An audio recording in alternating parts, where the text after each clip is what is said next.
की अशा पद्धतीने आपल्याला आता पाहिला पण की 2020 आपली विषाची परीक्षा झाली. 2020 अतिशय वाईट गेलं पूर्ण आपल्या भारत देशाला. 2021 आपल्याला चांगलं आरोग्यदायी जावं, सगळ्यांना चांगलं संपन्नता मिळो, विशेष करून चांगलं आरोग्य मिळो. कारण आपण म्हणतो की आरोग्य चांगलं पाहिजे, पैसे थोडे कमी येऊ द्या पण आरोग्य चांगलं मिळो अशी परमेश्वरच्या विनंती करतो. आणि या कार्यक्रमाला डॉक्टरांनी रात्री फोन नाही पण सकाळी मला इतक्या लवकर फोन केला की कारण डॉक्टर साहेब काय होतं सकाळी आणि रात्री उशिराने फोन आला की थोडीशी काहीतरी काम लागेल किंवा काही घडलं किंवा कुठंतरी काही अशी एक भीती वाटली. पण डॉक्टरचा फोन आला की असं म्हणलं मी आहे सदैव तुमच्या पाठीमागे. त्यानंतर त्यांनी पण मला निरोप दिल्यामुळे हा कार्यक्रमाचा योग अनुभवण्याचा पण योग आला.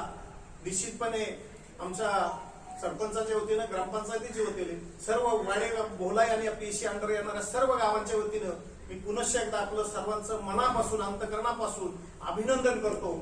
आपल्या सर्वांना असंच परमेश्वराने अजून चांगलं सक्षम आणि आरोग्यदायी आणि भरपूर आयुष्य देवो आणि आमच्या सारख्या ग्रामीण भागातील गरीब गावांची सेवा करण्याची आपल्याला संधी मिळो अशी आमच्या आईसाहेब भोलाई मातेचरणी प्रार्थना करतो आणि माझे भाषण संपवतो.